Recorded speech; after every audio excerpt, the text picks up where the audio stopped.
Just keep paddling. Just keep paddling. Just keep paddling. Hello and welcome back to 340, 340 Live, looking at boats and gear. My name is 340 Paddler, and as you see, I've shrunk and gotten a little bit on the shiny side. Or I'm right here. Either way, welcome as usual. Today we're talking about boats and gear. And to join me today, we have a wide panel. First of all, he's my dealer of choice when it comes to anything white. Yes, it's Ron Ladzinski, who has run the 340 numerous times, great dealer of what some might call epic boats. He's raced quite a bit around the country, including the Chattajack, the Race for the Rivers, the Gutbuster.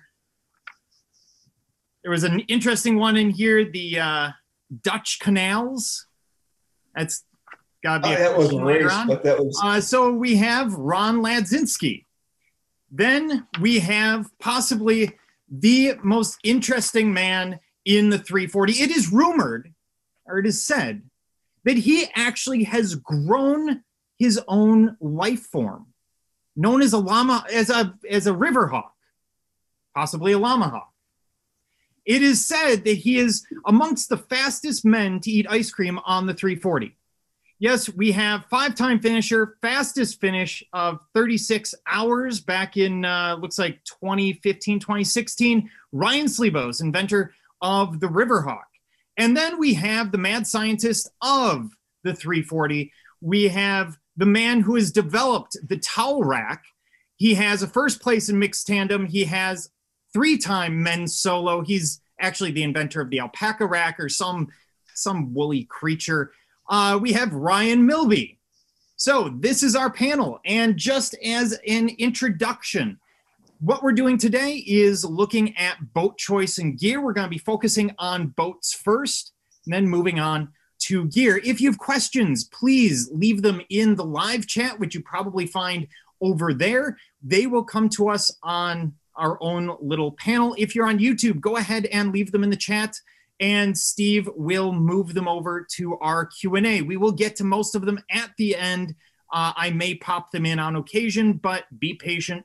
We will get to as many as possible. Otherwise, welcome back, and here we go. So, looking at boats and boat choice, let's start with the rookies. Where do the rookies start with a boat? What would you recommend? Let's start with Ryan Slebos. Basically, I started with calling around some friends and see what boat I could get for free. I mean, that was the easiest thing. Ended up being a Minnesota 2. The very first boat you get is probably going to be the different boat than what you do on your third time. So don't get too caught up in the exact boat being absolutely perfect, because reality is down the road, everything's going to change for you. All right. Ryan Milby, you have quite a selection behind you there. Where would you recommend a rookie start? I would say comfort. People tend to look at boats and, they look at the final hull speed of a boat and, oh, I need that. That's going to get me to the finish of the 340 the fastest. Well, we're not paddling a sprint. It's a marathon. It's an ultra marathon. So something you can be comfortable in, be very familiar in, something that you just can spend a ton of time training and ultimately in the 340. Ron, anything to add to that? I think the first thing is, if it's your first time 340 and you haven't raced much, affordability, and then affordability combined with stability. And then, like Milby said, comfort. It has to be comfortable to last 340 miles. And if you're only going to be a one and done, might as well go the affordable route, but make sure that you do have the stability, because you might be able to be in a tippy boat for the first 10, 15, 20 miles. After 100 miles, you're going to be really exhausted.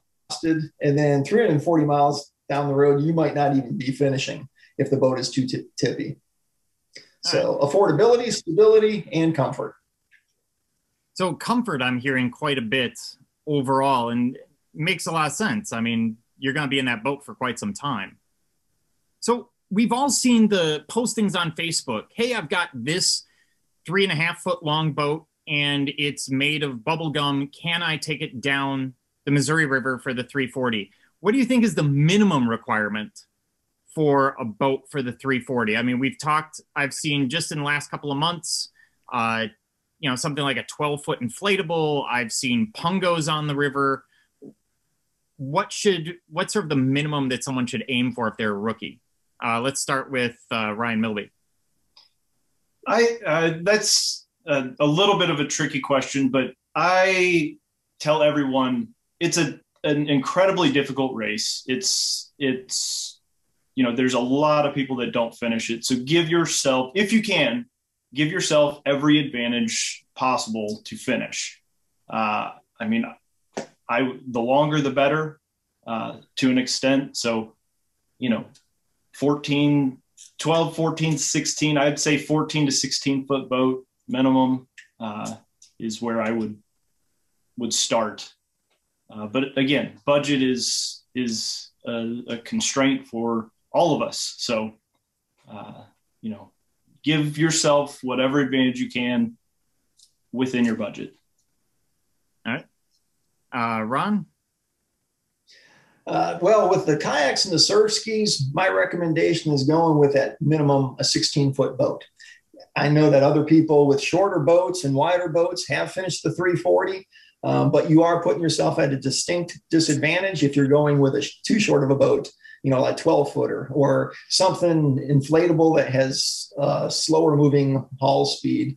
If you're going with 16-foot, you're at that kind of sweet spot where you've got a good enough water line. And as long as it's not too wide, you're not pushing too much water. All right. And I want to talk about boat types before we start really digging into sort of what, would be the perfect boat, etc. So I want to go to Ryan Milby, who is currently coming to us from the boat shop. He has stolen all of those boats from various racers over the years. You fall asleep somewhere, your boat's gone, you might recognize it there. Ryan, can you walk us through the different kinds of boats that you would typically see on the 340? Absolutely. We don't have everything here. We ran out of room. We've got your standard kayak. This is a Stellar SILV. Your surf ski. You'll see a ton of kayaks and surf skis. We've got a safari boat, a Texas boat. It's a canoe you can kayak or a kayak you can canoe, depending on who you talk to. And then up top here, we've got an OC2. It's an outrigger. Disregard this middle one here. It's more of a sprint boat. You would not want to paddle that for the 340. And do you want to sort of, for people who aren't familiar, what is a Texas boat? So a Texas boat, this one in particular is a Spencer Extreme Pro. It is an open boat. They do a ton of portaging in Texas. I love this boat because it has, as you can see, the wider hips right here. Everything's backwards on my screen. So it gives you that secondary stability for, day 2, night 2, anytime you're exhausted, anything after, the first 100 miles. Offers a lot of flexibility as far as storing an extra paddle, gear, etc. And what's the difference between the surf ski and the sea kayak? Because they look awfully similar, except for the fact that one seems to be a little more open. That's exactly right. A surf ski is open. The kayak is decked, so you can keep sun off of your legs in the kayak, but you can also swamp it. A surf ski, you swamp it. There's a bailer in it. You pop that bailer open. The venturi sucks the water out, and you're ready to roll. All right. And then I want to talk about different, why you would choose one or the other, some differences there. And I want to have Ryan Slebos jump in, because you paddled pretty much everything that has ever existed, including possibly a Roman trireme. So what's the difference from a paddler's perspective, Ryan? Why would you pick one over the other? A lot of it, once again, comes down to comfort, what you're comfortable in. Some people are comfortable sitting in a surf ski and a kayak, kind of where your hips are even with or below your heels. Some people, as you get older, especially, it's not a comfortable sitting position to sit like that. You like more of a chair style, which then you're moving more to like a Minnesota 2 style boat. So a lot of it just comes down to being comfortable in the boat that you want. And then most people have handled a canoe paddle in their life at some point on a float trip or going out with the kids at the park or something like that. So it's kind of a easier motion to pick up, while double blading takes a little bit more work and a little more dedication to it. So sometimes for your first 340, like my first 340, all I did was single blade, because it's just what I knew. So. All right. And let's talk about stability a little bit. This one comes up very commonly.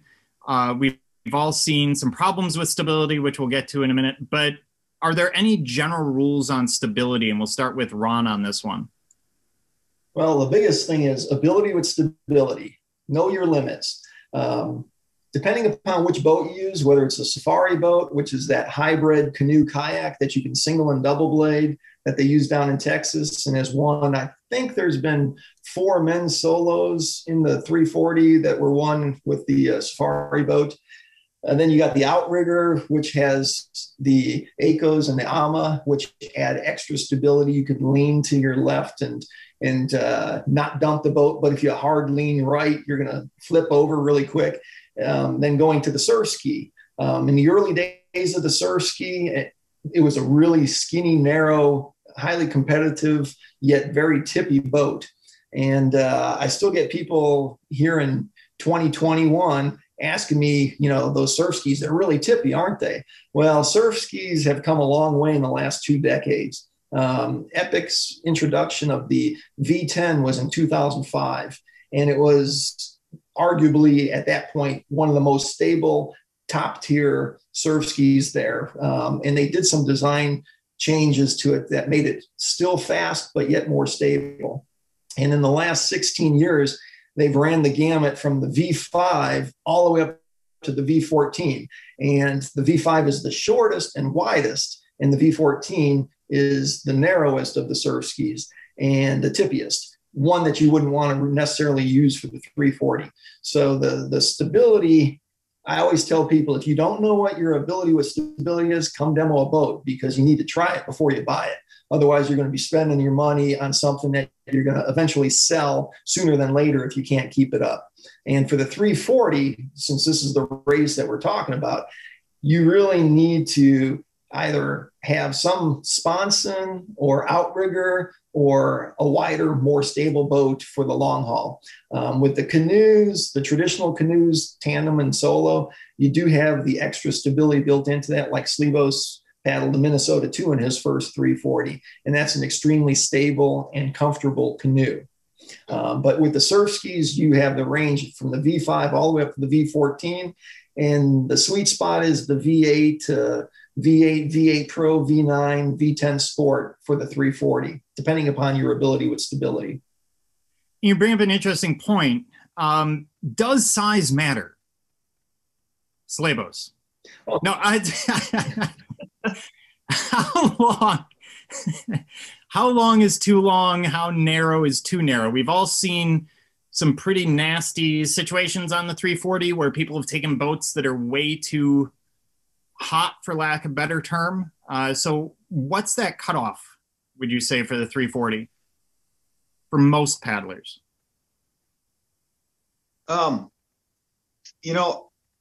Ron was saying the V8 Pro is a pretty good boat. That's about as hot as a boat as I see most weekend warriors paddling. If you go into the V10 Sport area, you're someone that's pretty much obsessed with the sport. On the outrigger side, you know, we stretch those out. My boat's 23 feet long. It's 12 3/4 inches wide, but I'm able to do that because of the outrigger on it.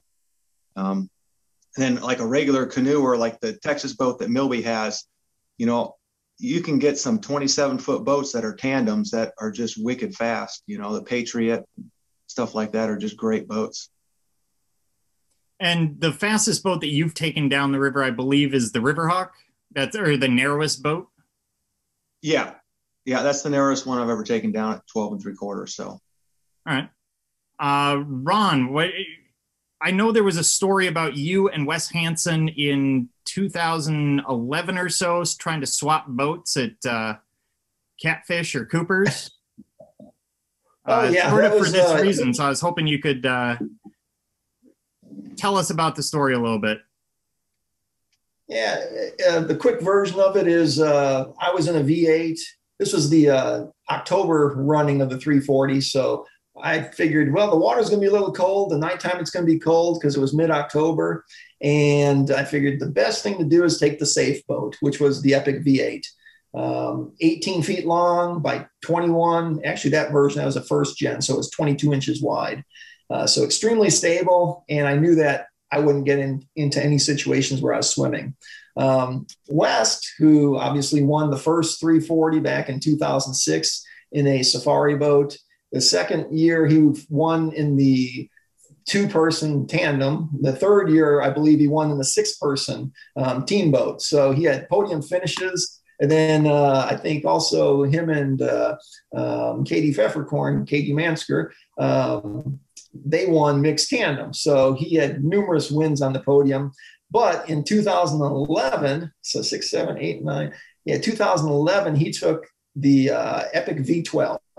And the V12 is a 21-foot long by 17.1 inch wide boat, extremely narrow. I had one of those sitting in my garage at the time, but like I said, I opted to go stable. He opted to go tippy and fast. And that was detrimental to him because he got in a couple situations throughout the time where, you know, barges coming by nighttime, core failing on him.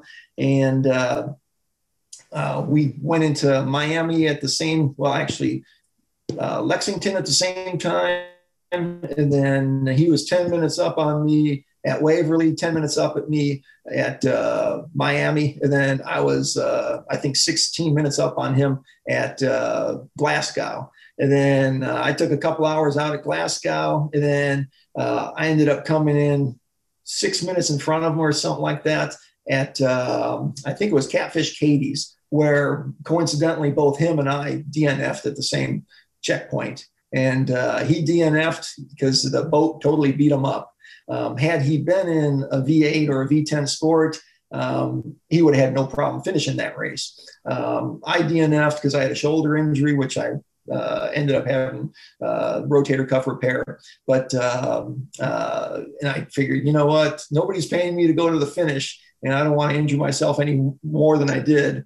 But I had told Wes that if they allowed a boat switch, I would give you the V8 right now for you to, you know, take the rest of the race. And he's like, yeah, thanks, Ron. I wish I could because the V12 was a little too much of a boat for this race. So, and the thing is, for the viewers out there, this happens all the time. I think every 340 that I've seen, there have been people who showed up in Stellar SEIs and V10 Sports and V12s and V12s, yep.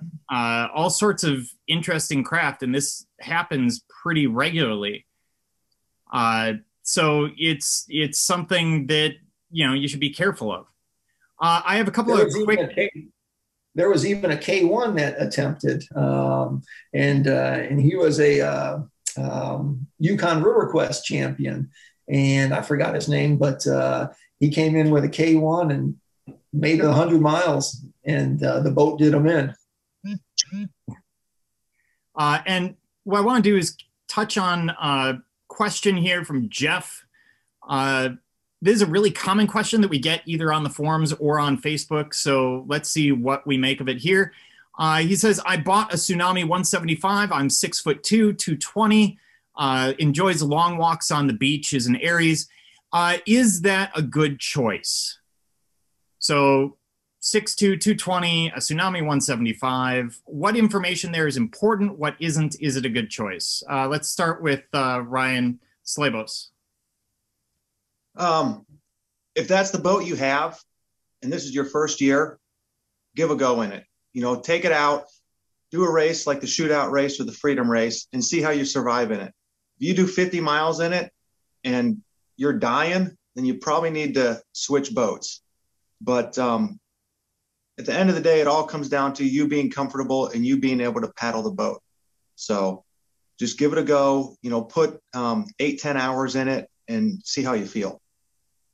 All right. Milby? I think the 175, the Tsunami, is a great first-time boat, second-time boat. Those boats have one of the best seat systems that you can actually adjust while you're sitting in it. It's incredibly comfortable. A lot of people who are on the taller end of the spectrum with the 175s, 165s, they'll run out of leg room. And so with the 175s, you can unbolt the seat and move it back about 2 inches, which will give you an extra 2 inches of leg room. But you can also install smart track rudder pedals instead of the push-pull rudder pedals, which will give you a bit more clearance as well. But I think people overlook too much. I don't know. The group of us here talking tend to be, well, I'm more middle of the pack racer than Slebos and Ron and Chris, but people look too much at how fast a boat is, and they neglect to look at, you know, every year we increase the amount of barge traffic. And so if you can't sit in that boat when a barge comes by, you're losing 30, 40 minutes every time a barge passes by. Versus if you can sit in a boat comfortably, you just sail on by and you've made up the speed difference between a more comfortable, more stable boat and a boat that's, you know, right on that edge of speed and stability. So. In the Wilderness System Tsunami 175 has seen numerous top 10 men's solo finishes. I don't know about in the women's division, but there's been a lot of that model, that make in the men's solo division in the top 10 finishes. Same thing with the counterpart, the Epic V7, which is a rotomold boat, 17 foot as well. There's been a bunch of guys that have finished top 10 men's solo in that. And both of them are economical boats. They're both rotomold. They're both in that 17 and a half foot long by 21, 22 inch wide. Super stable for somebody who has experience. So, you know, you don't want to be a beginner, but intermediate experience, those boats will get you to the finish. All right. Yeah, sounds good. And the obvious next question is, what should we do? You know, especially for people who have finished 340, one of the first thoughts that cross their mind is, hey, look at the guys ahead of me. They have that hot new Riverhawk or whatever the boat is. Do you work on the boat or the engine? Anyone can jump in here. Maybe we'll start with Slebos. I usually work on the engine. I mean, granted, I have a Riverhawk, but the only way I finish in that boat is to be in good shape and know my nutrition. It doesn't matter if you are riding a jet ski 340 miles. If you're not comfortable on it, if you don't have your nutrition figured out, and you're just not going to finish. I mean, it's just as simple as that. You know, you got to go out, you got to train, you got to put hours in, you got to do races, you got to know the river. If you just do 2 or 3 paddles on a local lake and then go out and think you're going to finish, you might, and it's going to tear you up and you're never going to enjoy it. And you're probably never going to want to do it again. So, and let me intercede there. Slebos mentioned that and it is the boat and the engine, but more so the engine. Now, going in and not getting on the river, my first 340 that I did in 2008, I had 0 river time before I did the 340 in 2008. And I'd only been on the Missouri River once, one other time from Parkville, or from Leavenworth to Parkville, which isn't even part of the MR340 course. So that first year I did it expedition style, paddled during the daytime, was safe, and slept at night. The first night, 9 hours off the river. The second night, 5.5 hours off the river, but knew the river a little bit more because of that first day. So yes, it will help you a lot by doing the races, the freedom race, the shootout. That gets you a river time in a race environment to get you to feel the boat. But the river can be conquered without even going on the river. Not that I recommend it, but by doing it sparingly and, you know, paddling during the daytime, the light hours, and you can still finish within the cutoff time. And I think there's a lot of people that have done that, where they've, you know, they're mid back of the packers. And in 2008, like I said, I had never paddled 340 but one, or the Missouri River but once. And I still finished in 62 hours and change with taking off the river at night. All right. And Ryan, Milby, anything to add there?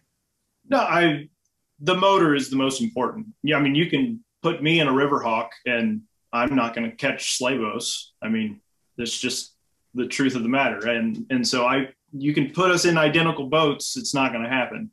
Yeah, I second that. Yeah, it's, you know, I can work and work and work, but, you know, I can buy the best boat money can buy, and, you know, that made make me feel better, but it's not going to make me a faster, better paddler. Work on your technique, your form. I mean, I know I could stand to lose, you know, that extra 10 pounds. So get in better shape, work on the motor.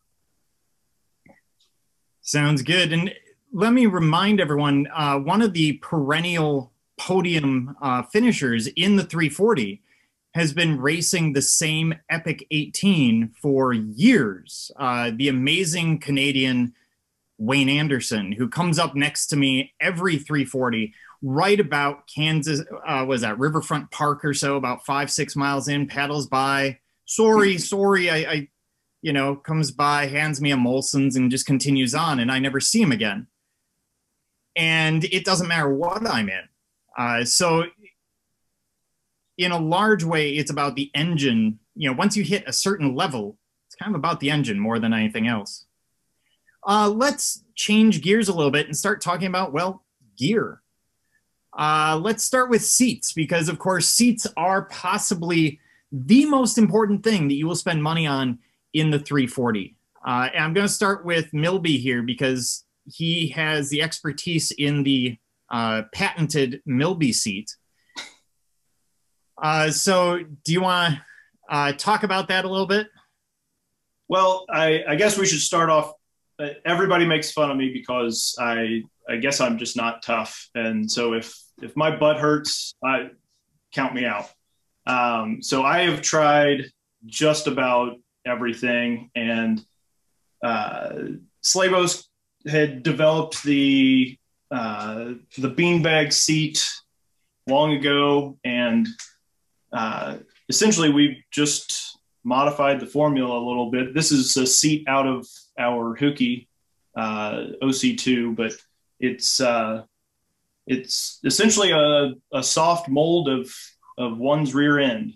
It's beanbag beads. You can get the large ones, the small ones. You can buy a whole box of them on Amazon, or you can go to Walmart and cut open a beanbag, mixing it with Gorilla Glue and a little bit of water, and it makes a mold of your rear end.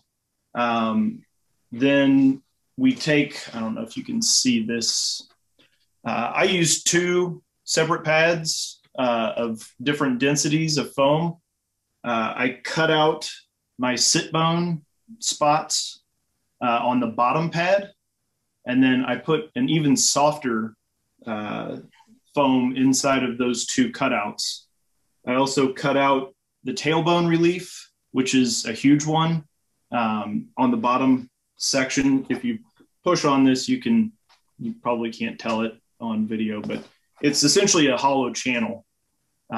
So trying to relieve all of the pressure points, that'll drive you mad on 340 miles. So. And that's a fantastic seat for people. I think it cost me about $15 to make mine. I've got my version here. Same deal. This one's for a Riverhawk, but the same sort of idea of cutting out the foam, and then usually I lay another pad over the top of this. But it doesn't work well in a surf ski if you happen to have a surf ski, because it's going to be too thin. So what are some of the other options, Ryan Slebos? You can buy glue-on pads for a lot of surf skis that already have sit bone reliefs in them.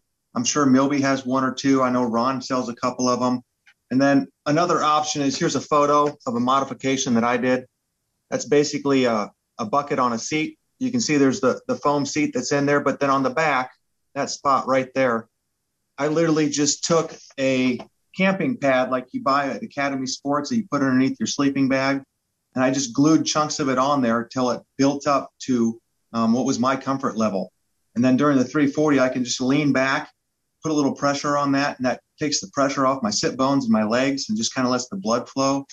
And you can do that to just about any boat out there. I know on like Minnesota 2s and some of the USCA boats that people show up in these races in, and you can buy backrests on those as well and do the same thing. So having back support, I had a couple crushed vertebrae when I was younger. So, having back support is really important to me, because if I don't have something back there, I'm probably not going to make it to the end of the race. One thing, and if I can just jump in real quick, one thing we see quite a bit during the 340 every year, helping out, helping others, but people have a back band in a traditional kayak or even one on a surf ski, and they'll have it set up to where that back band is giving them pressure on their back all the time, and they're moving, they're rotating to paddle, and it just wears a hole in their back. One silly, stupid little trick that we've learned over the years is to take two trash bags, if that's happening, and wrap that back band so that those trash bags move on each other rather than grabbing your shirt or your, whatever you're wearing and causing that friction on your back. And so just to clarify that a little bit, what you're saying is take, I don't have a back band with me, but I've got a squish pad. So if this is the back band, I would put a bag around it, another bag around it, so that the bags are moving against each other, not my back against the back band. Absolutely. Yep. You can do similar things with seats as well if you're really wanting that rotation, but you don't see it with a seat as much as you do back bands. We see several of them every year. Okay. And then on the seat pads, Epic offers a seat pad for the surf skis, and that does have the cutouts for the sit bones if you want them, or you can keep them in. And then I also offer Maka Paddle Sports. They have a seat pad as well. And like Slebos said, Thermarest pads, they can be cut out into a tractor seat shape, and you can cut out the holes for the sit bones. And then also I've used yoga mats. So it's just depending upon your preference and how much support or cushioning you need.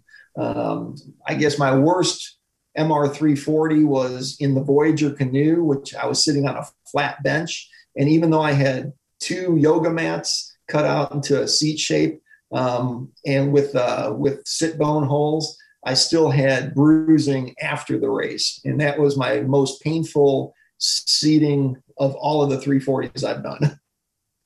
And so what would be let's say I'm running on a budget and, I don't have much available. What's the best way to whip up a seat that's going to work well, that I can work with on the 340? Let's go over to Slebos. On a budget, if it's a canoe or a Texas style boat, you can literally just do the beanbag seat, where you take beanbag fill from like Hobby Lobby. You get a thing of Gorilla Glue, you put it in a trash bag, you pour about half the bottle of the largest Gorilla Glues they sell. You mix that up, put some water in it, dump out the water, pour half the bottle of glue in, mix it all up, and then you sit on it, and it forms to your butt whatever shape your canoe is. So if you have a Texas boat, you can literally form it to the bottom of the boat. If you have a Riverhawk, you could form it to that seat. If you have a canoe and you can't get comfortable, you can literally put a piece of plywood in it and then form a seat to your butt with that beanbag mix, which I'm sure we can put some kind of a link up. So how kind of gives people a tutorial on how to build those. And then, at the end of the day, it's just seat time in it. What's comfortable 3 hours is probably not going to be comfortable 10 hours down the road. So you're just going to have to modify it and just put the time in, getting it comfortable. I mean, I've spent 15 hours on a seat just to make it comfortable. So the Milby seat, or the beanbag seat, there's a video on 340 Paddler that walks you through, and it's based on Ryan Milby's explanation that he had posted back in 2018, and then I posted a video on it. But it boils down to basically half of the largest bottle of Gorilla Glue, a whole ton of beads, enough beads to fill the seat area that you're working with. And then, if I remember correctly, about 2 tablespoons of water just to activate the Gorilla Glue. Mix it up in the bag, set it down, sit on it, and go with it. But that video is on 340 Paddler for those of you that are interested. Ryan Milby, Bumfortable seats. Do you want to speak to those? Yeah. This is a Bumfortable seat. It's, you've got one there as well. It's essentially, it's very similar to how I set up my beanbag seat. There's some softer areas, kind of mid foam cutouts for your sit bones as well as your tailbone. It's pretty deep. I don't know if you can tell how deep that is, but it gives you some back support. You can get an additional back band or strap that feeds through these slots. It comes around the sides, and you can anchor that to your boat. So you can actually lean back on it pretty hard. But a lot of kayaks, you can remove the seat. You can glue one of these down or Velcro it down, or you can put it in an OC1, a Texas boat. They're pretty flexible. All right. And what are some options if, other boats? So I've got a question here. Let's see. So if you're paddling a rotomold type kayak, are you saying that you should take out the seat that came with it and make a Gorilla Glue seat in the kayak instead? I would suggest probably not, unless it's a garbage seat. But Ron, do you want to talk about how these seats actually look like in a QCC or an Epic kayak, and why those are different than, say, a Tsunami 175?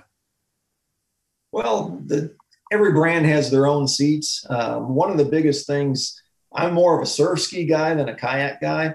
Back in the early 2000s, I always thought that I had the best setup, where I had a canoe, a solo kayak, a solo SURFSKI, and a solo outrigger canoe.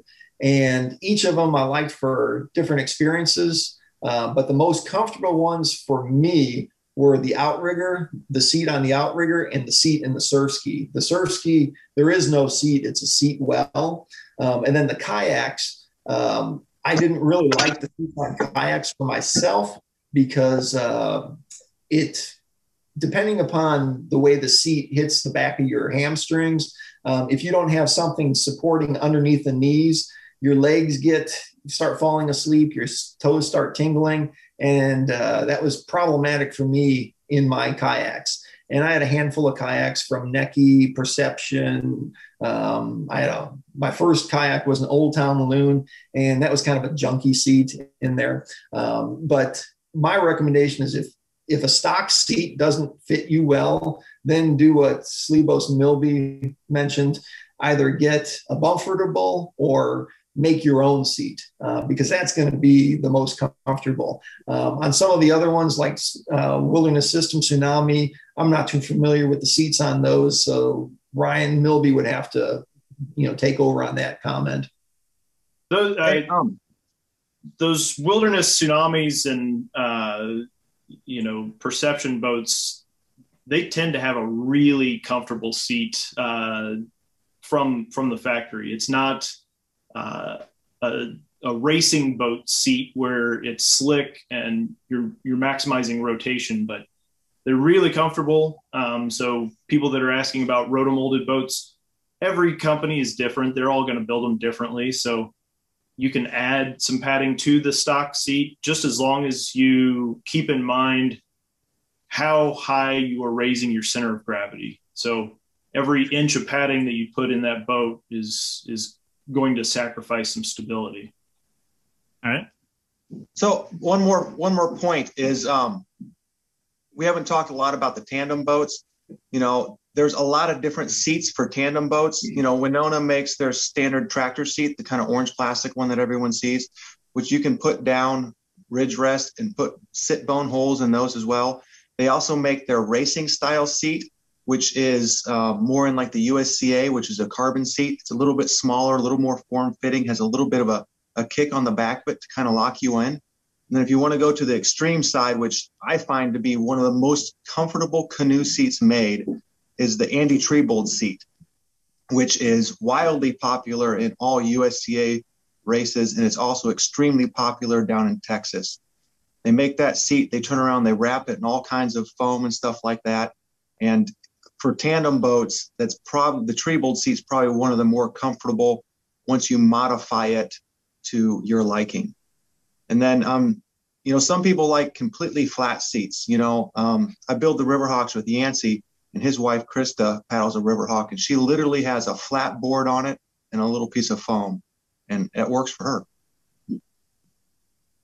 Piggybacking off of Slebos's Trebold seats, those are fantastic seats, but a lot of times people will try a seat out in a canoe and decide that they don't like it, but it's not necessarily the seat, it's the seat angle in canoes, and they fail to adjust that properly, and that can make a huge difference, just a slight angle difference.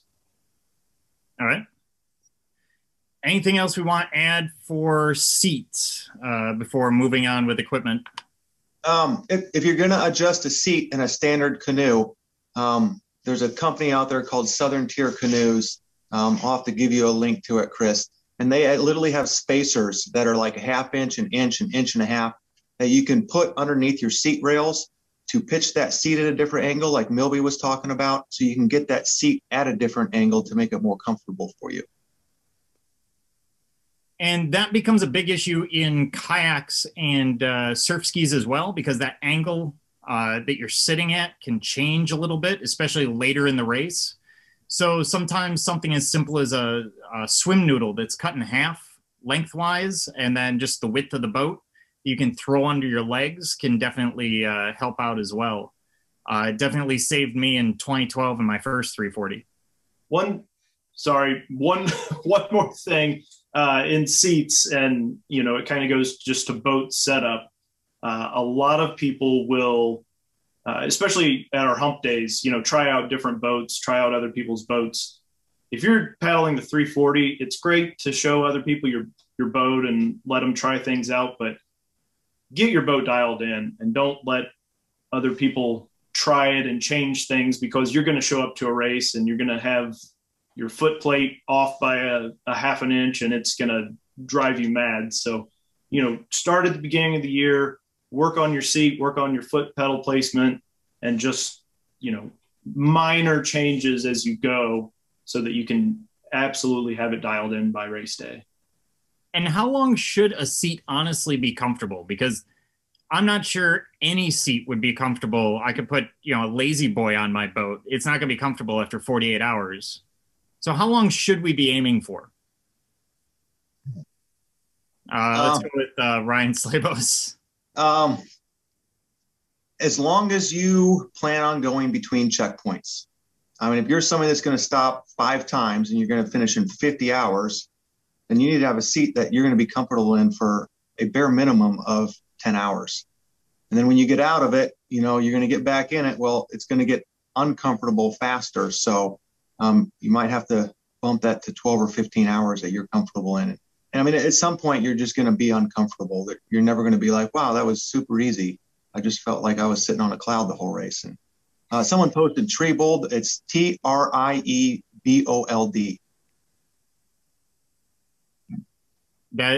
Okay.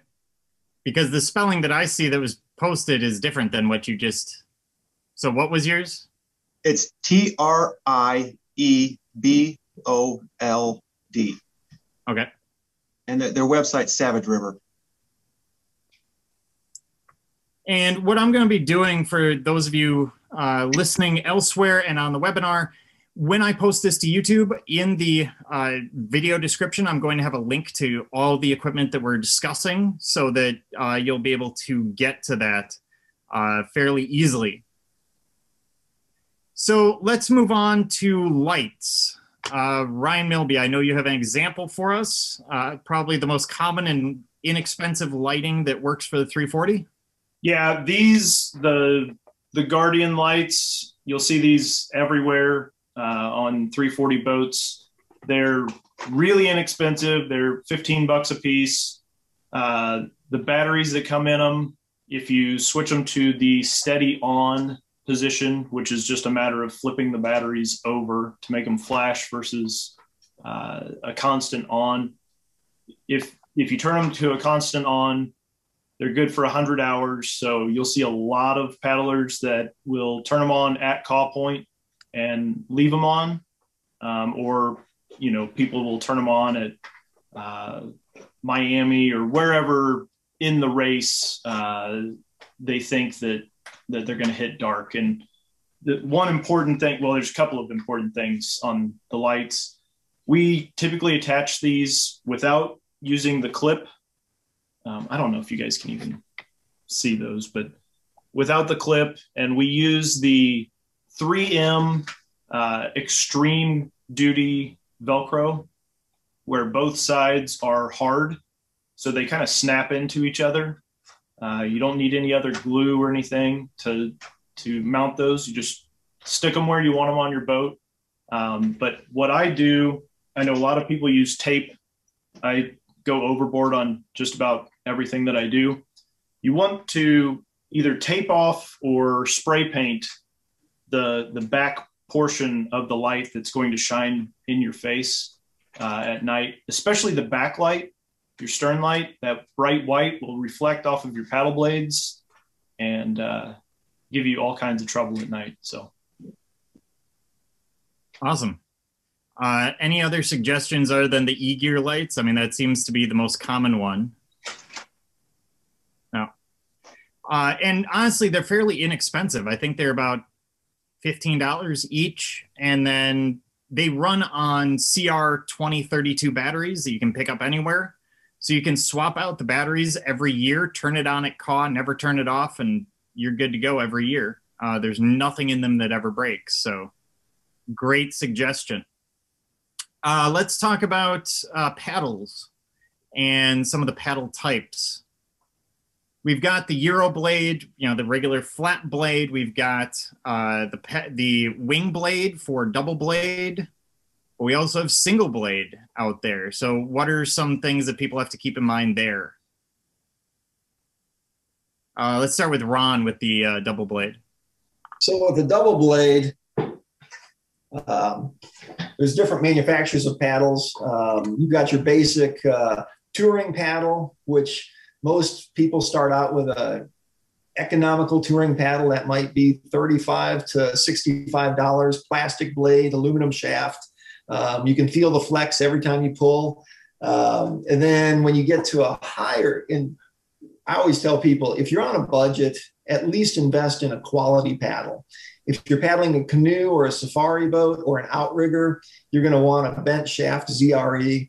If you're paddling a surf ski or like double blading and switching back from single to double blading, you're going to want to go with a good carbon fiber wing paddle. And Epic makes several different sizes of wing paddles. They call it a wing paddle because it's, as you can see, it's shaped like a wing. And so you get the wing shape here, and then it's scooped like a spoon. And when that paddle goes in the water, you're getting a lot more pull with a wing paddle than you are with a touring paddle. In addition, the wing paddle helps facilitate a good torso rotation because if you let the wing paddle go where it wants to go, it will gravitate outwards instead of pulling straight alongside the boat. So when it gravitates outwards, you're getting that nice torso rotation where you're using all of your big muscle groups versus just your arm paddling. And one of the biggest things that I tell beginners is, when we're doing demos, I see them all the time. They are arm paddling where they have really big bend in the arm. And the best thing to do is let your upper body do the work for you. So torso rotation. And then obviously during the 340, it's a longer race. So don't do an aggressive pull. Don't do an aggressive torso rotation. Do everything a little easier. But the wing paddle for people that want to be competitive and on double blading, and then ZRE, the bent shaft ZRE paddles, super sweet paddle. And Ryan can tell you more about that.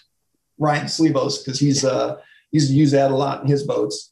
Yeah, I was going to go over to Slebos about the single blade paddles and things people might want to keep in mind there. Yeah, single blade, there's a couple companies out there, Bending Branches and a couple others. Some people have the old wooden ones, but at the end of the day, if you're going to do the 340, just invest in a ZRE. They're a carbon paddle. They're anywhere from 6.5 ounces if you buy the super light pro one, which you don't really need for this race, all the way up to like a 12-ounce one, which is kind of a touring wreck. But they all kind of have the same handle on them, which is really good fit for your palm. But having a canoe paddle that's in that 8 to 11 ounce, 12-ounce range is probably a very good investment, because if you think about how many times you're going to do a canoe stroke or even a kayak stroke, and then you multiply that by a paddle that's 17, 18 ounces, six ounces more, which doesn't seem like that much, but when you're considering you're going to do that thousands of times, you're literally lifting thousands of pounds by the time you do 10,000 strokes at the end of this race. So a nice light paddle is nice. They have a couple different versions. They have the Power Surge, they have the regular paddle. And in reality, just get a paddle, get your hands on it, show up at a race, see someone that has one and talk to them about it. And they'll probably let you take it out and use it if you go to like Perchy Creek or the Mean Lamine or something like that. People will let you try their gear because we're all here because we love it. And Winona has it's not quite the same quality as ZRE necessarily, but Winona also has a couple of different options for single blades, including a carbon fiber, which usually runs a little bit cheaper, but it's a massive blade. It's about 9 inches wide. So, and that's pretty big for something like the 340. Because I bought one thinking that this was a brilliant purchase, and it's not a distance blade, folks. So there's always that. What about hydration? Ryan Milby, since you're out in your garage with the boats, how do you set up hydration systems? So each boat is going to require a little bit different setup. With a surf ski, if you have a front hatch, you can put a couple of Camelback bladders in the hatch. One big mistake that those who are newer to paddling do with a Camelback bladder is the port on where you actually get the water from needs to be facing down on your bladder. If it's not facing down, you're going to suck all kinds of air, and you're going to end up with a stomach full of air.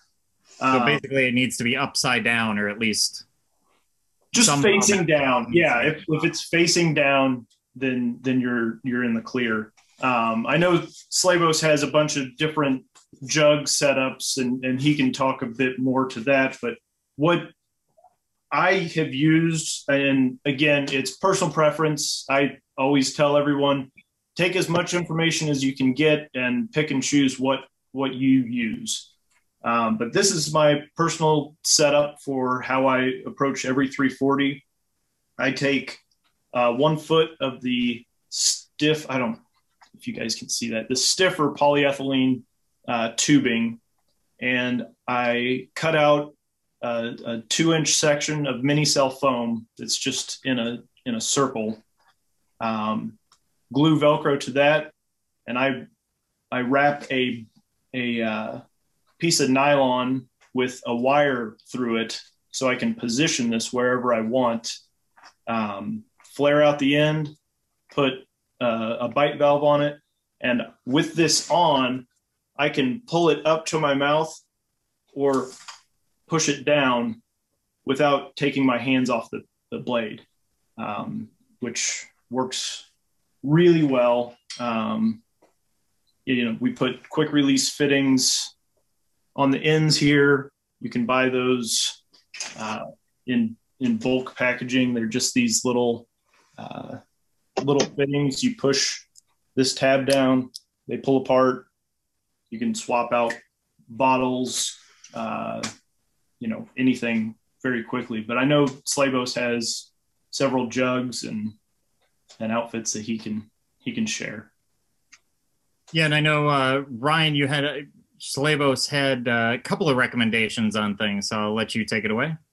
Yeah, so jug wise, a lot of people put hatches in their boat, just like this one. There's a link on there. This is a 6-inch hatch from here to here. They sell it at Duckworks.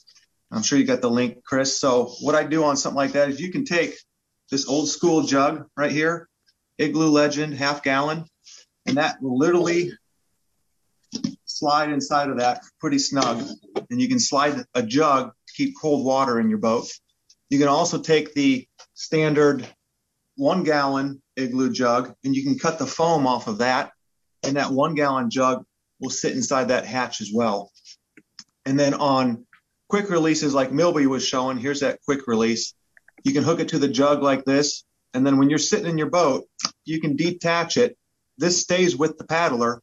The jug comes out, your ground crew switches out the jug, and you keep on paddling.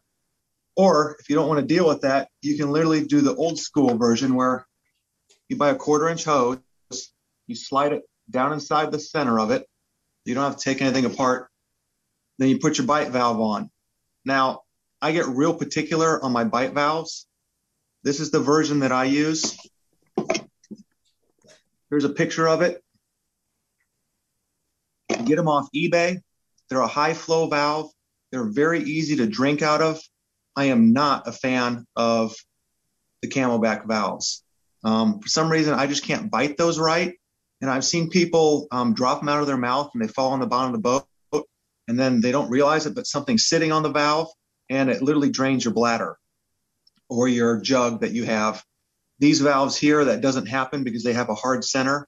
And then they also have this little lock off where you can rotate it if you want. So that's kind of what I use. What was the brand name for that? The brand is Osprey. They're about $6-7 on Amazon. The nipple size right there is 1/4 inch. So you can go down to Lowe's and buy a 1/4 inch tube, and the 1/4 inch hose will slide inside of these. If you use a larger size hose because you want super flow or something, you got to cut a hole and like drill it in your lid and then like glue it down, which is a little bit more work, but the 1/4 inch hose with the Osprey valve works pretty darn nice. And in the surf skis, where do we put the hydration? Obviously there's no hatch in a lot of them. Yeah, if you don't put, now I'm kind of a purist. I don't like cutting into my boats like Slebos and Milby do. So I use either for shorter races, I use quart jugs or half-gallon jugs. And I'll do a red one for my Cytomax or whatever hydration mix I have. And then I'll do a blue jug for my water. I'm kind of particular. I like to have water and some sort of electrolyte drink. And there's been races where I've done just electrolyte only. And I like that clear, fresh water taste, even if it is warm. But the jugs, if you're 6 foot or under, on most of the epic boats, you can put 2 quart or 2 half-gallon jugs in front of the footwell. And then just old school way, you can just take the hose, and it's the same hose that you get to run from the water line to your ice maker machine on your refrigerator. So basically just hook that up and you could use whatever bite valve you like. I've used a variety of different ones. And yeah, sometimes, like Slebo said, the camelback bite valves sometimes cause a little issues. I've never had it fall down into the floor because in the kayaks or the SURFSKIS, you've got the seat well and then the foot well, and then you've got a hump over there. And I always have the hose attached to my PFD. On the Vycovy PFDs, you can actually put either a camelback, and this is once again, this is for shorter races. You can put a camelback in the back of your PFD and run the hose up and over. Personally, I don't like carrying extra weight on my back. It's a higher center of gravity, and the more water you put on your back, the higher the weight is above the water line and the tippier the boat gets. But on the front side, both Vycovy and Maca, you can run your tube through here and your bite valve up through here, so that when you're racing, all you need to do is put it to your mouth, and you're pretty much hands-free, like Milby said. And same thing with the Maca. The Maca comes with a backpack that you can put like a camelback, or Maca has their own rapid hydration back for water or whatever. And it loops up around and then comes back around here. And then they've got a nice little Velcro in the front where you can Velcro it up and position it wherever you want. But I'm old school, so I like the jugs in front of the footwell.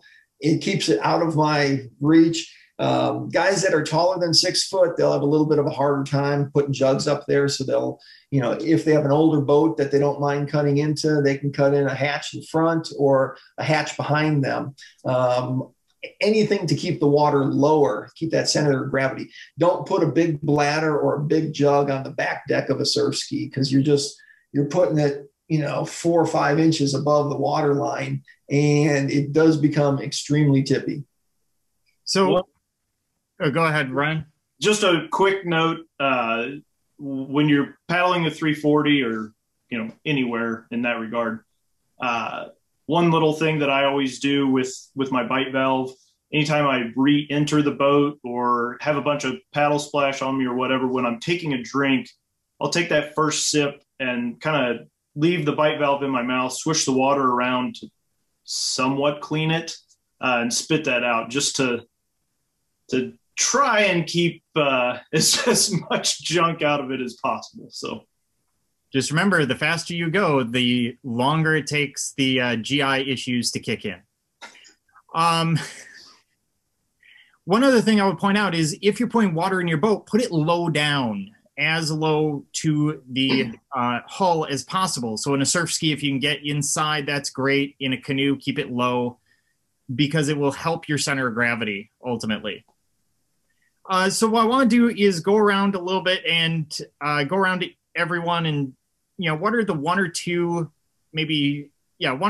indispensable pieces of equipment that we haven't covered. There's a ton of things that we could cover in outfitting, but what do you find indispensable? And I'll start with the basics. GPS. And by the way, I don't use this for a map. I use it to watch my speed, because if you watch your speed, you'll know if you're in the channel. So it makes life a lot easier. It also gives you a good idea of where you are on the river. and a headlamp. And this one's from Princeton. And the reason I like this is it actually has a red light on it. And therefore, you can use it in your boat or when you're off on a checkpoint, and it won't give you night blindness. So the red light is always good. Let's start with Ryan Slebos. Gear-wise, I'm pretty much a minimalist. I bring absolutely as little as possible because I don't want to carry any weight. But gear-wise, I lean more towards clothing. So this shirt I'm wearing is one that I race in. Long sleeves. It's got a hood on it that I can cover up. And then sometimes I'll put this cooling sock on, just pull it over my head, put it around my neck. That's a piece of gear that I usually wear. Some people don't like loose shirts. I've paddled with this shirt enough that I know I will be comfortable in it and it won't cause me any chafing issues. Another thing is a shirt like this. It's pretty tight fitting. It's basically a compression shirt. Yeah, you got a nice shirt on too. I really like this shirt. It doesn't, when I move my arms back and forth and get a lot of rotation, it doesn't cause any chafing or issues. I've had shirts that, I get rubbed on the side. I've paddled in just like a normal, real loose fitting kind of coarser, quick dry shirt, and it actually rubbed my nipples raw. And I had to put tape on them and stuff like that. And it was only like a 10-mile race. So if you're going to have gear, make sure you've used it and tested it. Don't do anything new on race day. Yeah, and that's an excellent point. There are too many people that come down and, the last couple of days or last week try something brand new. Do not try anything new right before the race, not unless you've tested it. Let's go with Ryan Milby. What are your go-to pieces of equipment? I think shirts are a huge one. Just like Slebos just said, my wife and I both use the NRS rash guard, the silk weight. They're a little bit looser fitting.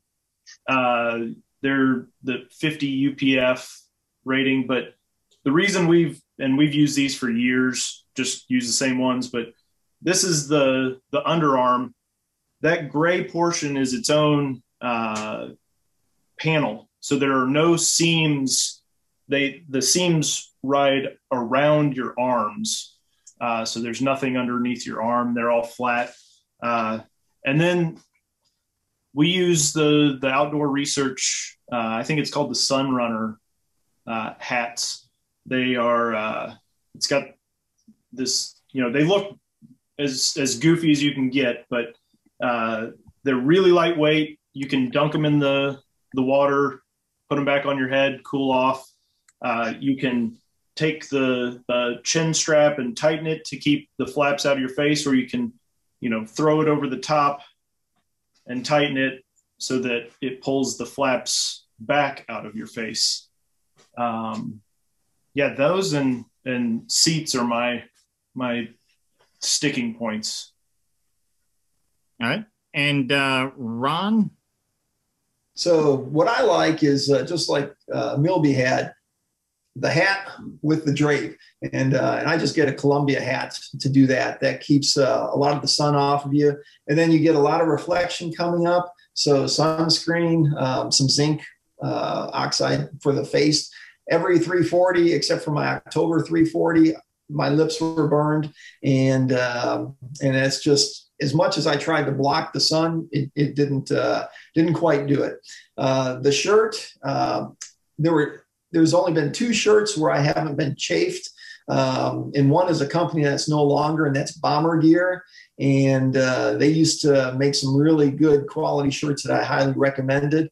I still have one that's about 2 decades old, and I use it for all of my cooler weather paddling. And then for my summertime paddling, which the 340s during summer, I enjoy the feel of the Vicobie V Ocean. Long sleeve. It's a long sleeve lycra spandex type shirt, rash guard type. And I don't like loose fitting shirts. Don't like the feel, especially when I'm double blading, of too much movement in my arms. So I like that tighter fit. And Vycobi really has that shirt. The seams are soft and they don't chafe you, and there's no seams where you're going to get chafed. So it's kind of designed by paddlers for paddlers. All right. Hey, and Chris. I just want to point out, because no one brought it up, there are two ways to deal with your legs, especially in a surf ski or a canoe. One is leggings. Some of us wear leggings that are, not necessarily for men because they don't exist, but, whatever, I'm comfortable. And secondly, you can wear tights like these, wear shorts over them, because usually there's a little bit of a hole cut in the middle for certain personal relief. So that's why people like me wear shorts. Otherwise, it would be horrific. Hey, one more point, Chris. Yeah. For women out there, my wife paddles with me. She's had issues with jog bras with paddling, just chafing her bad. So what she ended up going with was kind of the full tops that come all the way down to about there, with like a bra built into them. I know a lot of the like surfer girls wear them and stuff like that. It's more form fitting. It's kind of a version like this where it's got the tight fitting sleeves and stuff like that. And that kind of solved a bunch of her problems with her jog bra and stuff running up against her side and chafing her. So, and do you remember what brand that was? She ended up buying that off Amazon. She bought 2 or 3 different kinds and just said, hey, I'm going to try all 3 of these. And hopefully one of them works, and one of them did. So I don't have a brand on that one, but I see a note from Laura Milby saying that Walmart seamless bras work great as well. And by the way, feel free to go to Walmart to get stuff, because you might want to burn it after the race. So, yeah. So let's get into some questions here. We've got quite a few that have sort of stacked up. So I'm going to go back and take a look at some of these. Dee mentioned the 14 to 16 foot boat length. What would you consider too wide for a boat of a given length? So I think she's talking about how wide is too wide. Anyone can jump in here. Well, a lot of the wreck boats that are in that length, they tend to be 28 to 30 inches wide, especially the big box store. If you get your boats from a big box store, they tend to be short and extremely wide, and they're basically a barge, and they really do not. They don't promote good forward momentum. So like Epic's 14-foot surf ski is the V5. It's 14 feet 3 inches, and it's 23.6 inches wide. That is extremely stable. I consider myself a fitness paddler, and for me, that boat is rock solid like a barge. But it's also meant for ocean paddling. In the 340, you're paddling down the river. The biggest thing you're going to get that's comparable to ocean paddling is boils, eddy lines, and barge wakes. So, you're not really going to be doing a lot of paddling. But like I said early on, it's your ability with stability. I think anything over 23 inches wide is probably way overkill in a surf ski or in a kayak. Yeah. On the canoe side, you can go out and buy a nice racing canoe, which a full-on USCA racing canoe is considered 27 inches. Or you can do what I did, and I had a Minnesota too. The thing was 32 inches. I got a Suarez River that's 34 inches. You can go out and buy or borrow an aluminum canoe, like some of the guys have done. They have that Illuminati award. Those are just a 32, 34 inch wide canoe, and they're not what people would consider a race boat, but they have a sub 45 hour time in them. So, they work too. And then I'm looking through the questions here, and I come across one. Looking at shoes, what does everyone do for shoes? Because that can be a big issue, especially in a canoe. I actually paddle barefoot. I don't have any shoes at all. I go barefoot as well. And I paddle with, I think it's called Surf to Sea or Summit to Sea. They're really flexible, and I don't have one with me right now, but they're really flexible and foldable, and they've got enough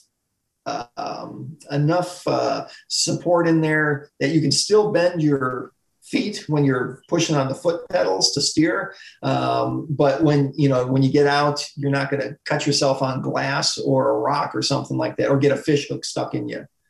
And that's my biggest thing. I like paddling barefoot, but not for the 340 because I don't want the top of my feet to get sunburned. And so, like you said, the tights and I actually do wear socks because the tights don't go all the way down to my feet.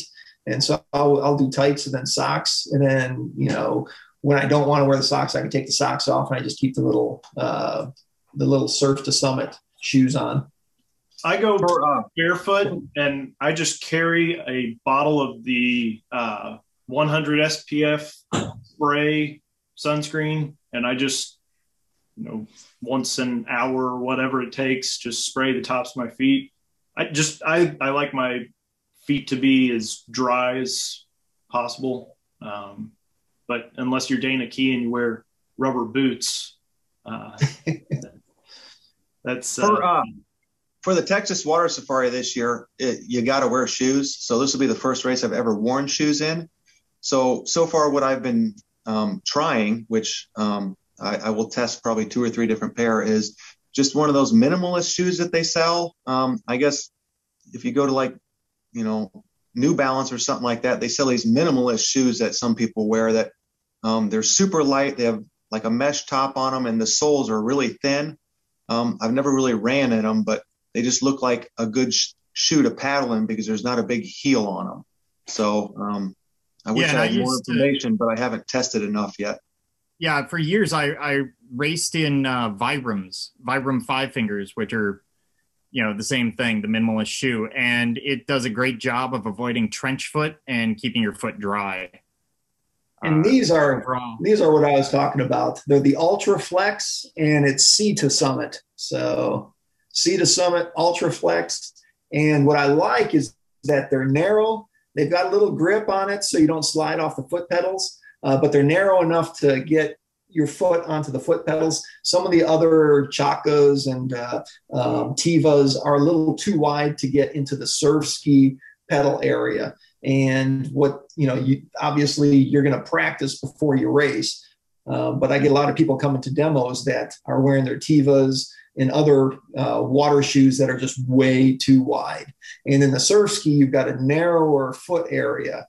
And so these I've been using these for probably the last 8 years, and I found these to be wonderful. And you can buy them online and they're not expensive. I don't carry them because there's so many different shoe sizes, and I don't want to carry inventory on something that I might not sell, like a size 13 or something like that.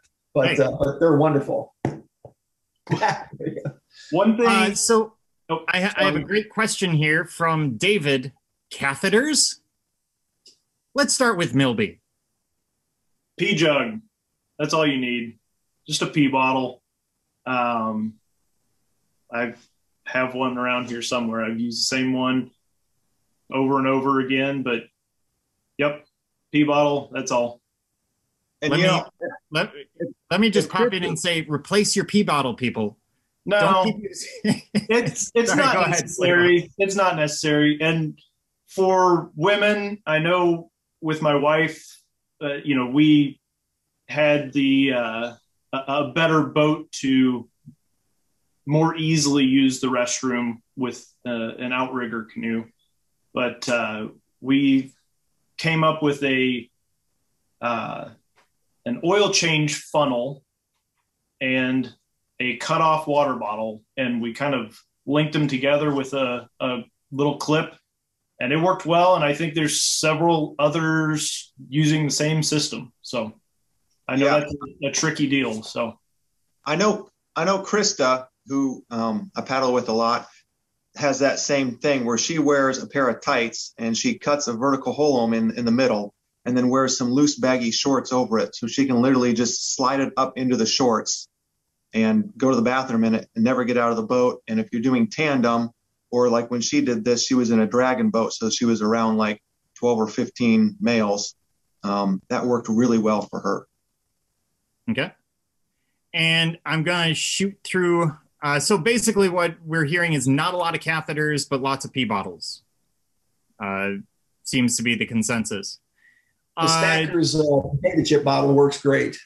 The potato chip stacks bottle, you can rinse it out, dump it out after every use, and you're good to go. Nice. I've got a question here from Pat's. First time tandem will be in an 18.5 beaver aluminum canoe. So we're all envious here. Struggling to find a resource for a rudder system. Any ideas? Who makes rudders? Ryans? Yep. The Ryans make rudders. Here's a good example. Right there.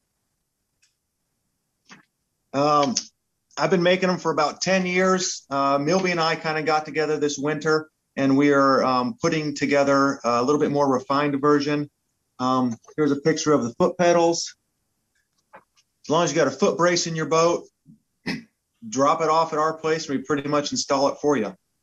So we've got, we're, again, like Slebos said, we're trying to refine things a little bit. So here are some of the foot pedals that we're having laser cut and formed, and we're trying to make we'll have a ready to go kit for people. So yep. All right. And a question for Slebos. It's one of his favorite questions. Electric bilge pumps? Oh. If you got a regular canoe, it's not a bad idea to have something in your boat to bail out water. If you got a kayak with a small opening that you sit in, or you got a SURFSKI or a Riverhawk or something that just doesn't have a lot of volume, you're probably going to be all right with, opening up one of your water bottles if you had to, dumping it out. But if you have a regular canoe, you're probably going to need a bilge pump, because at some point a barge is going to come by and you could literally take on 15, 20 gallons of water. In that situation, this right here. And what is it? It is a Rule. It is a Rule pump. RULE, 500 gallons per hour. It's a 12-volt battery system. I think Milby's moving over to his here in a second. You literally hook wires up to it. You put a toggle switch on it. It's run off like 10 AA batteries. And you just flip it on. And this pump here, the 500 gallon, they make a 300, they make a 700. The 500 gallon is mathematically the most efficient pump that they make. So that's probably the one to put in. And then you just need to mount it to your boat somewhere. There's a couple different ways you can do it. You can kind of glue it to the bottom. You can make a bracket, which Milby does. So let him take it from here on that. So this is in my Spencer. We have it mounted with a bracket just to the bottom of the boat. The outlet comes out here. Like Slebos said, it's 10 AA lithium batteries, and I went a little fancier with a submersible switch, but this boat in barge wake takes on a ton of water. So, all right. And I've got a question. Chris, yeah. For stuff like that, that's really hard to explain in this video in a really short period. Just come to a race and look around, and if you see someone that has a bilge system, just talk to them. They'll probably give you everything you want to know and more. All right. And I've got another question. Do paddlers in traditional kayaks pack a single blade as a backup in order to have something different to grip, or would that be completely ineffective? Let's go with Ron on that one. Repeat that question again. In a traditional kayak, should paddlers pack a single blade as a backup or in order to have something different, a different grip, etc., or is that ineffective in surf skis and kayaks? Well, obviously the single blades are great for canoes, outrigger canoes, and safari boats. However, you can still use a single blade, not as efficiently, in a surf ski or a kayak. It just needs to be much shorter because you're sitting lower. I've taken one on the 2008 340, but I think the 2008 340, I used it maybe 10 miles of the race when I was getting a little tight in the shoulders. The benefits of a single blade is that you're switching your muscle groups when you're going from double to single. And with double blade, you're always keeping your arms up and your elbows up. With a single blade, one of the elbows is always down. And that really loosens up your shoulder a bit. And Slebos can accentuate a little bit more on that. He's used single and double blades on his Riverhawk. And obviously that's a outrigger canoe. You're sitting up a little higher. It's a little more efficient for single blading versus being in a kayak or a surf ski and single blading. All right. Slebos? Oh yeah. Single blade, double blade, bring them both, use them all, rotate them. You can't do it enough.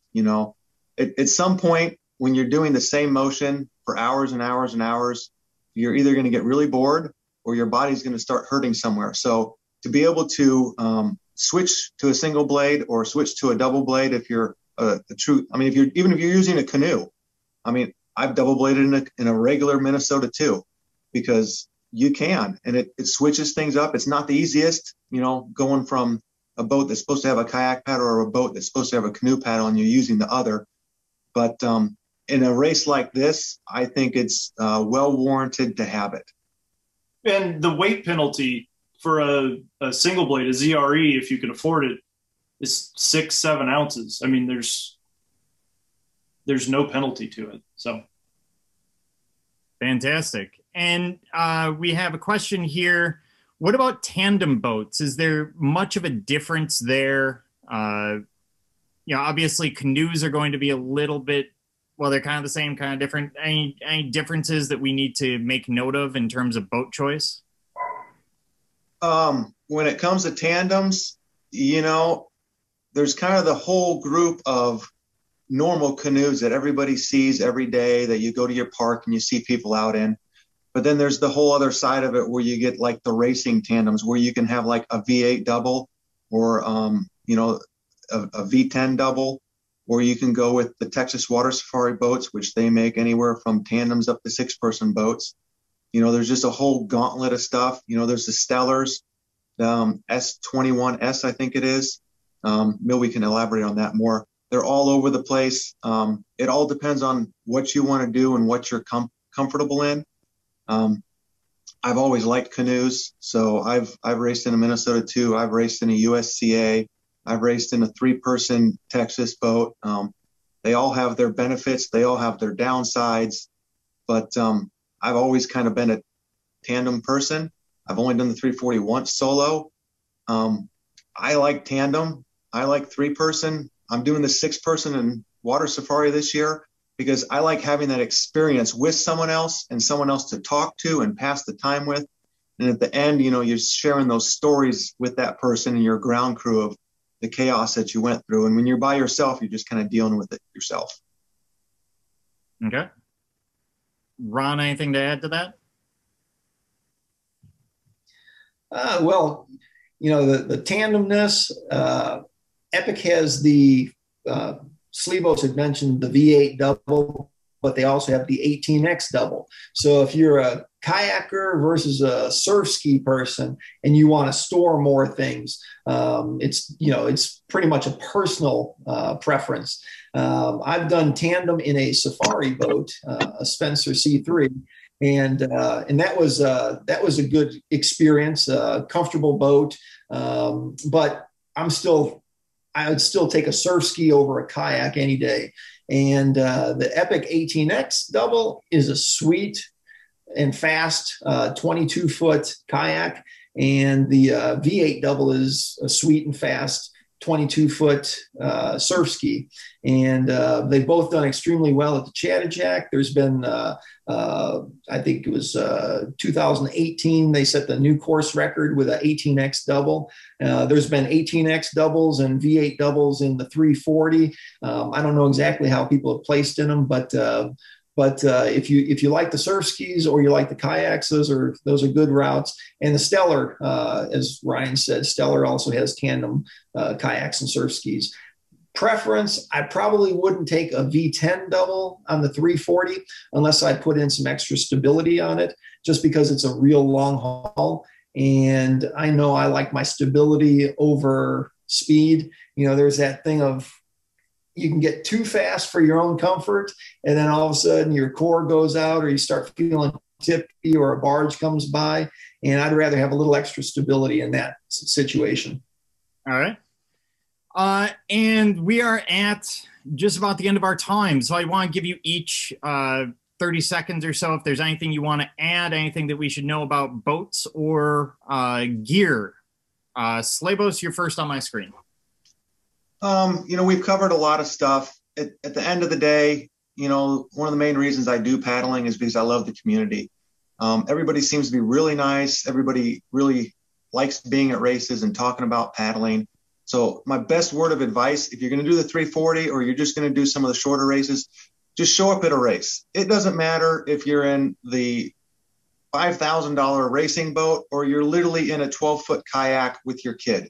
Come to a race, do like the gut buster, have a good time, talk to the people, have a hot dog afterwards, and that's my best advice to you. All right. Ron. Yeah, definitely. If you guys are questionable on boats or still trying to figure out the boat choice, if you're in the Kansas City area, I've got a whole fleet of epic boats ranging from the V5 all the way up to the V14 and the K1T, as well as the V10 double.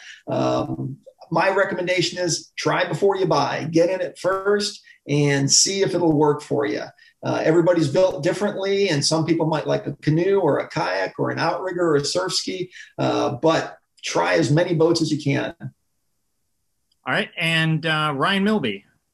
Yeah, I just think, you know, this group of people, paddlers in, you know, in general, but especially in the Midwest, is just very inclusive. You know, everybody puts any egos aside. And if anybody has any questions about boat rigging or boats or paddles or anything, I certainly don't know everything. I tell everybody I know a lot of what not to do, but I'd be more than happy to talk on the phone or email or text. I mean, I talk to people all over the country every day about, you know, racks or boats or whatever. So if you guys have any questions, just let me know. And the best way to get in touch with you, they can get in touch with you through llamaracks.com. Is that correct? Yeah. Our llamaracks.com, our Facebook page, my phone number's all over both of those. So yeah. And Ron Ladzinski, you have a website as well? Yeah, Ladsurfski.com. And I've got information there. And you can catch me every Wednesday over at our weekly Hump Day 5K races. Good group of people, Ryan Milby, Ryan Slebos, they're always there. And you can come check out. We don't discriminate on types of boats or paddles. There's stand-up paddle boarders, canoes, kayakers, surf skiers, outrigger paddlers, and everything in between. But you can come out and check out the types of boats we have. Or, you know, since we are in a pandemic, if you prefer one-on-one demos, just give me a call up. My phone number is on Ladsurfski.com. All right. And Ryan Slebos, how would people get in touch with you if they have questions? Basically send me an email. It's ryanslebos@aol.com, or just look me up on Messenger. I'm not one of those people that I keep my phone on my hip. So sometimes it takes me a little bit, but I'll get around to it. Or yeah, show up at a Wednesday paddle. So there's lots of ways to get a hold of us. Or I do check the MR340 forum. If you send me a PM there, I'll get to that one. Usually I check it about once a week. All right. So that is it for boat choice and gear. Of course, we can't cover everything in 90 minutes, but we do try to cover as much as possible. Next month, March 20th at 4 p.m., we'll be dealing with nutrition. I have so far Brian Hopkins and Alma, his wife, who will be joining us. We also have Jeremy Vore, who will be joining us, kind of looking at a mix of real food versus electrolytes and chemicals and everything else. And we will have a third person, Ashbourne Larson, as well, possibly a fourth, depending on how things are going and who I can find who's available. So until next time, keep your paddle in the water.